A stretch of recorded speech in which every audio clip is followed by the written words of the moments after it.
everyone, my name is Fatima and welcome back to the Race Edit. And if you're new here, welcome to the Race Edit and welcome to round 4 of the Formula 1 season, where this weekend we raced in Bahrain.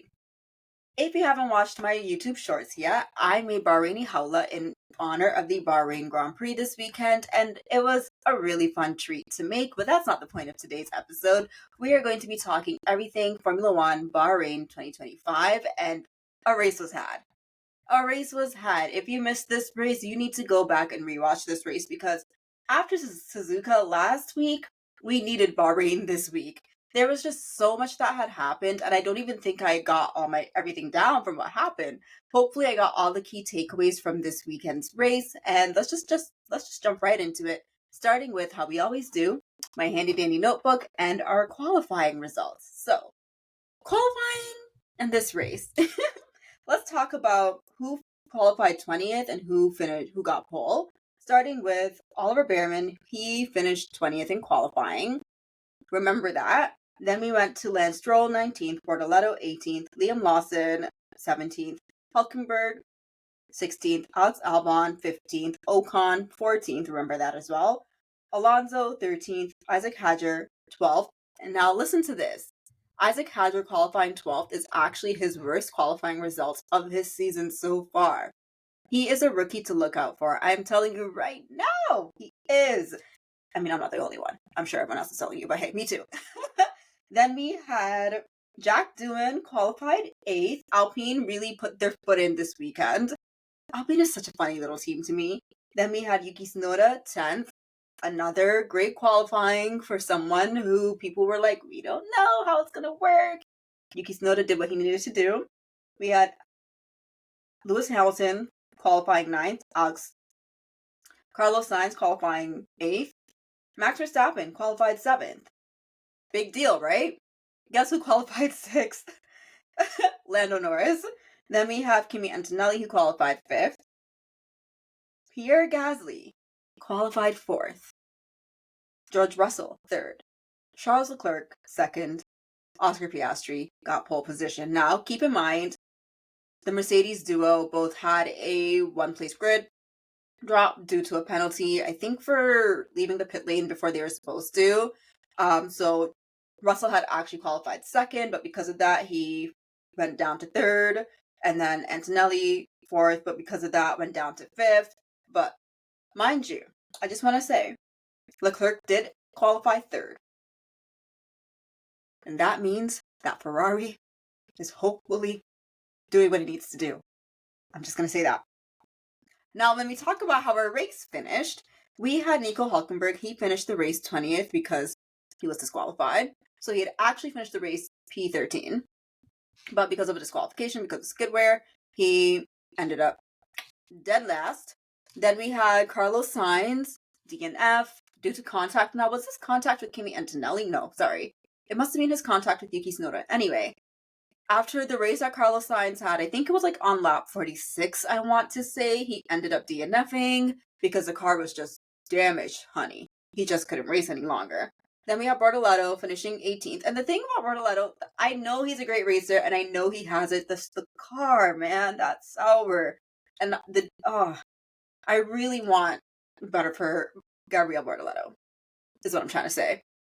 Lance Stroll 17th. Liam Lawson finished 16th. I'm pretty sure did he have more than one penalty? He had a 10-second penalty. He also might have had a 5-second penalty at some point as well. It was just, the FIA were just throwing out penalties today.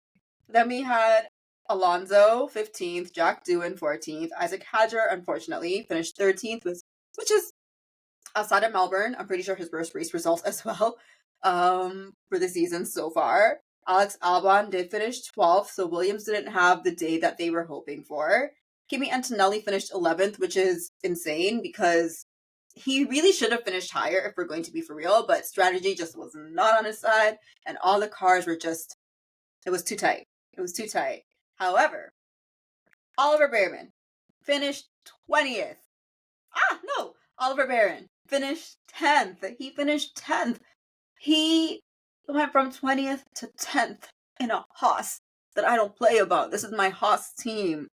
Okay? Shout out to Ollie.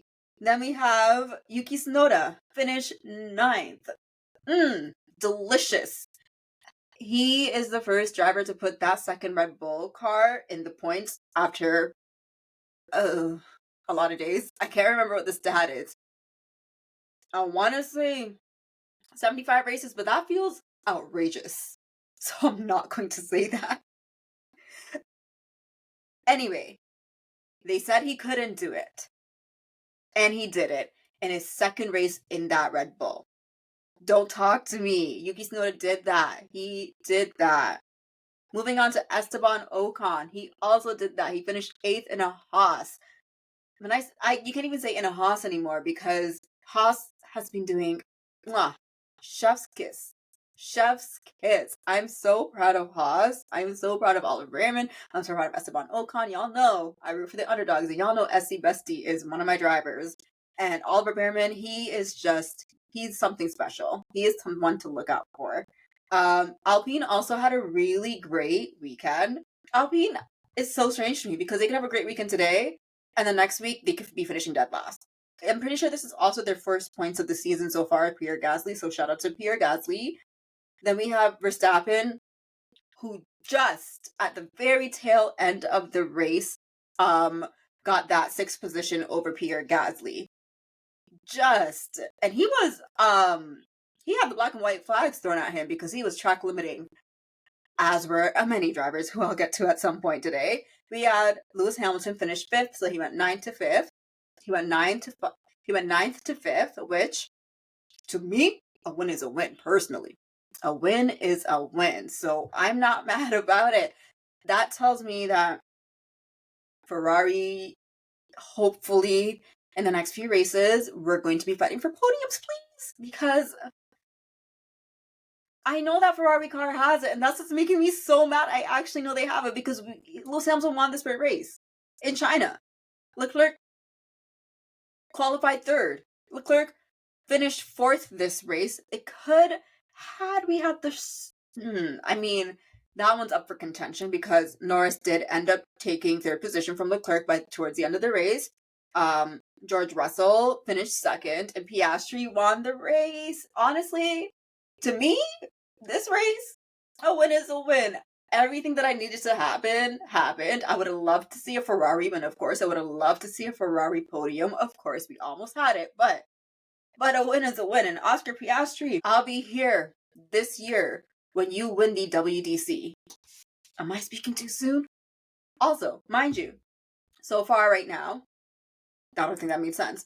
So far, Oscar Piastri is the only driver for this season to be a repeat winner, which when they said that, I said, that's not right. No, he's not. And then I had to think, we're only 4 races in. So yeah, okay. And I guess so.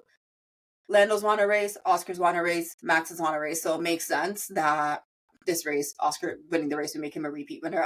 Because George Russell has been on the podium so much this season, I was like, he must have won a race by now. Mercedes, we'll talk about Mercedes when we talk about Mercedes. But I just want to talk about some things that happened this race, of course. First and foremost, it was a great race. I loved this race. I love Bahrain. Bahrain is genuinely one of my favorite tracks, and I think we should always race in Bahrain, personally. Especially the fact that it's a night race. If you know me, you know I love a night race. I'm a sucker for a night race. My dream race is to go to a night race. Doesn't matter which one. Ideally, it would be either Bahrain or Singapore. Love a night race. I just love seeing the cars race under the floodlights. So maybe next year I'll be in Bahrain. Fingers crossed. Wouldn't that be nice? But this is not about me going to Bahrain. This is about the race. So some things that I highlighted to talk about for today is, one, George Russell had a great race. And you guys know that I left Mercedes alongside of Lewis Hamilton at the end of the 2024 season. So yes, as a Hamilton fan, it hurts to see Mercedes stay consistently on the podium when last year we were going through it. But I have to give credit where credit is due because we know George Russell knows he's so good at finding his way to where he needs to be. And today's race really showed that. He was on those softs for 24 laps. His transponder wasn't working. His DRS wasn't working. He was going through it by the end of the race. And one thing on me is I've always criticized George when he's been under pressure because he always crashes out when he's under pressure, but he held it together this race. And maybe it's the feeling of being the team leader and not being the number 2 on the team that's allowing him to be a bit more cool, calm, and collected. Additionally, his teammate Kimi Antonelli was all the way down in 11th, 12th, fighting for his life while George was in second. So I do think there's a lot that's he has an air of confidence that's really helping and working for him right now. 3 podiums in 4 races. It hurts, but I have to give credit where credit is due, and a lot of that is, of course, there was a lot of data from the last few years that Mercedes, there was a lot of experimenting on a specific driver to, but hey, you can't say there wasn't a lot of experimenting because it was said by the team and the driver himself. I'm just saying. But Mercedes, I got my eye on you because just as you're doing well, Japan was also not the best. So I'm curious to see what happens because we're only 4 races in. And if there's one thing I've learned about Formula One is being 4 races in means everything, but it also means nothing. i.e. McLaren 2023, end of 2023 into 2024, the way McLaren bounced back from being dead last to winning races. What's it winning races? To fighting for podiums? Yeah. That's all I'm saying. That's my piece on, and not even McLaren, just McLaren. Aston Martin, they were podiums in 2023 for the first half of the season, then all of a sudden they just went nowhere and they dropped off, and it was like, was Aston Martin even a contender? Because there was a point where I thought Fernando Alonso was going to win a race in 2023, and I was like, hold on a second, did he finally find it? I don't know where I'm going with this. I'm on a tangent. Moving on, let's go. But yeah, no, George Russell had a great race, except for the fact that his transponder issue messed up the timing sheets for everyone else, so we couldn't see what was going on for a big chunk of the race when it came to the driver's timing, so that was not fun. Which is very interesting to me because I'm like, Formula One, you are probably the most expensive sport in the world. Not even probably, you are the most expensive sport in the world. Can we fix the graphics while we're dealing with George Russell's transponder? No, maybe. I don't know. You tell me, Formula One. But he held it together. He defended for his life when Lando Norris was really trailing behind him to get that second position. And George said, no mas, you are not. One thing about George is he will defend. And he finished second and he didn't get a penalty. So life is good right now for Mercedes and George Russell. I cannot lie. Must be nice. Must be nice. Moving on to, I'll talk about Lando and the McLarens in a moment. I really want to talk about Oliver Behrman and Esteban Ocon because don't sleep on Haas. Do not sleep on Haas. When we move on to Williams, the Williams of it all, this was an interesting race for Williams because at one point I really thought Williams had it on lock and they were going to be in the points, especially for Carlos Sainz, but it was just this was a rough race. This was a rough race for the kids, I'm not going to lie, because Carlos Sainz had qualified ahead of Hamilton behind Verstappen, which is not a fun place to be in between. You have a 7-time world champion and a 4-time world champion, and you're in the middle. I mean, no, Carlos Sainz is Carlos Sainz. Is a good driver, but he's also in a Williams. Williams has been really consistent this season with their 1-lap pace. But when it comes to the full race length, it's been not the best for Williams. However, Carlos Sainz got himself into some trouble with Yuki Tsunoda.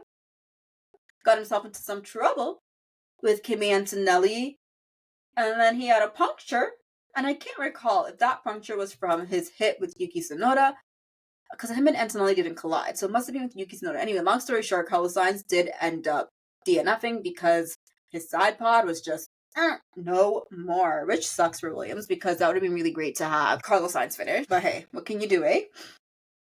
It's been tough for the reason why it's being tough for the likes of, I want to say, Sainz and Hamilton, even Hulkenberg, honestly, even Ocon, like a lot of these drivers who race for one team and move on to another team, it's been harder for them to adjust to the new teams versus the rookies because all these drivers have raced and and they know the previous cars that they've been driving. The rookies, they had testing. This is their first proper experience in a Formula One car. So it's quite different from the likes of Hamilton, who's been racing with Mercedes engines, who's been racing with his whole career, who's been racing with Mercedes for 12 years.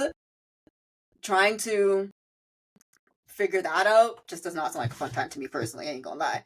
I really want to talk about the big three, starting with Red Bull, because my goodness gracious, when it rains, it pours for Red Bull. This low-key reminds me of Singapore 2023, when they just got obliterated by everybody. And that was a sight to see for a girl like me who was like, we can't have Red Bull win every single race this season, can we? We can't. And they didn't, obviously. But this kind of reminded me of this race, because Max Verstappen, crappy qualifying session, the car, they just couldn't get it together.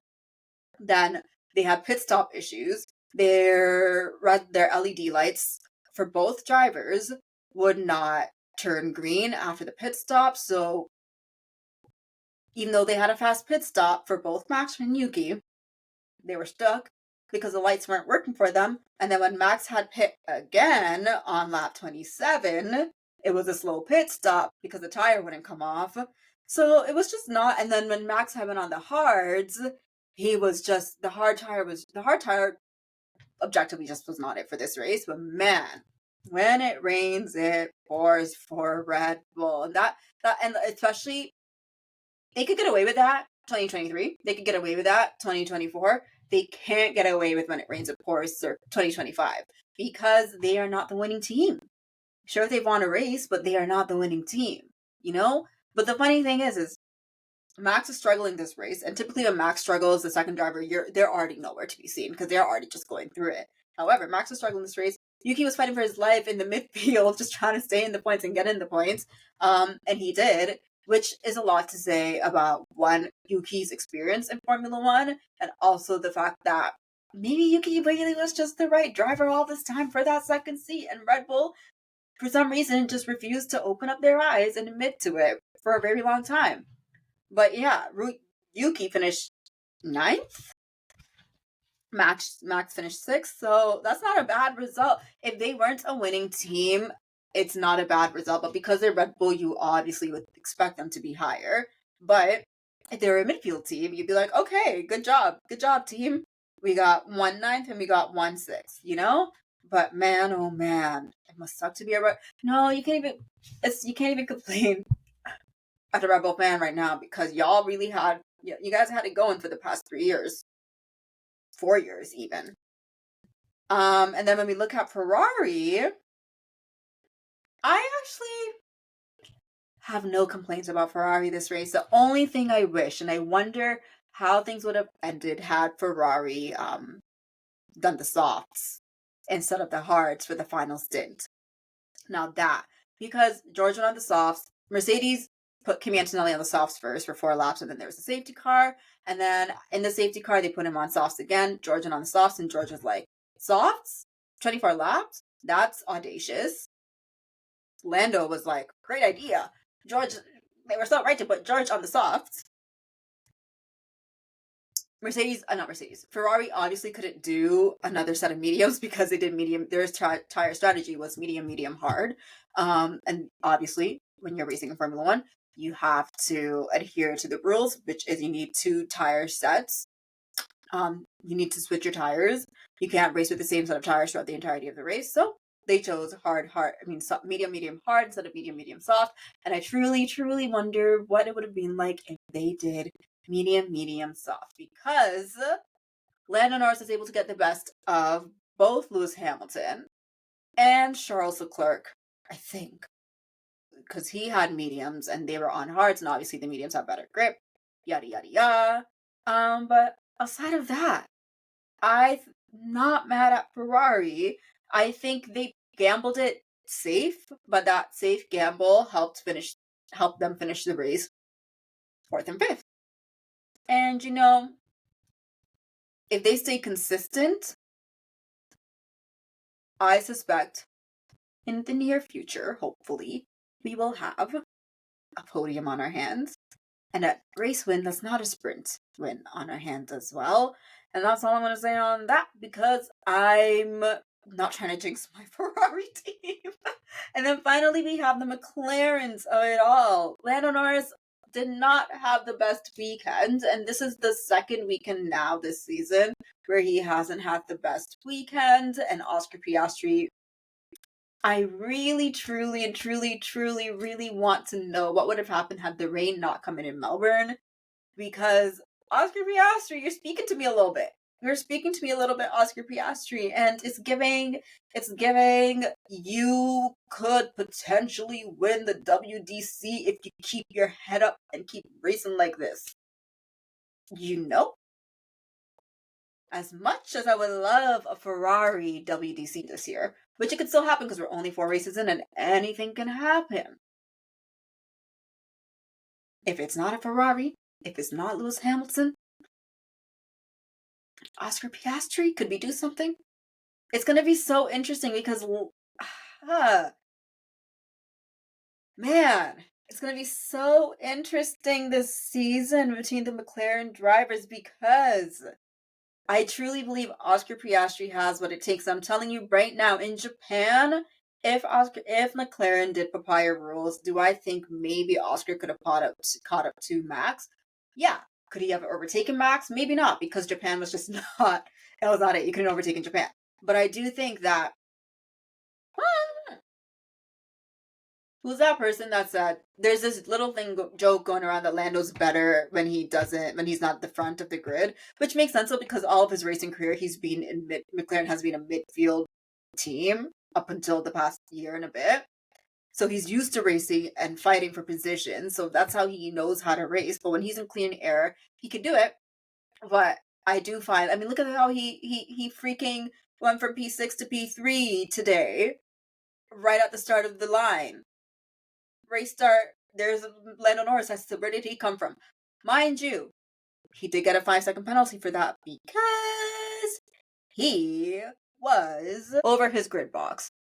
And Max freaking Verstappen, he is a racer through and through, because he caught that real quick and went on his team radio and said, Lando's over the grid box, Lando's ahead. And lo and behold, he was right. Lo and behold, Max Verstappen was right. I feel like doing race recaps for these kind of races, there's just so much I want to say, and I'm like, my brain goes all over the place, but so much had happened. We had, like I said, we had George Russell's transponder issue, Red Bull, double pit stop issues, did not receive the green light. Verstappen pit stop wheel wouldn't go. We had a DNF for Carlos Sainz. Safety car came because of debris. Black and white flags for pretty much everybody. So, Kimi Antonelli, I'm telling you, I said this before, that kid loves the curves. He loves just teetering off on track limits, and it really is gonna bite him one day if he's not careful. Mercedes does not find that fine line with Kimi Antonelli, because he does this every race. He actually does, but especially for Kimi Antonelli and Isaac Hadjar today, there were 2 rookies. It was like 23 laps in, and they had the black and white flags, and they had to like rein it back in, and I was like, I don't know, man. Verstappen also had the black and white flags thrown at him as well. Did Lando Norris also? I can't remember. But no, we had Yuki points. We had, of course, Oliver Behrman did his thing. Oh my gosh, Pierre Gasly, great race. Oscar Piastri is the first repeat winner of the season. Antonelli was just stuck behind the best of the rest because of his early pit stop, his strategy not working for him. A lot happened this race. Liam Lawson and his penalties. Oh my gosh. A lot happened this race, and I had a wonderful time watching this race. And if we can have a race like this every single race, I'll never complain. Formula One, you'll never see me complain. Actually, I really don't complain ever. I mean, I do, but like, I just love racing. I love cars on track, so I'm not a complainer. As long as I'm having a good, fair race and my drivers are winning, ain't got no complaints for me. But that's all I have for you all today. I'm so sorry if this is all over the place. I feel like my brain is all over the place. I'm recording this quite late as well, too. At least late enough for me. So hopefully I'll get this video uploaded and posted on time. Audio version, as always, is out on Tuesday, wherever you listen to your podcast. And I will see you all in Saudi Arabia. Thank you all so much for sitting here and watching this video or listening to this podcast. And I'll see you all next time.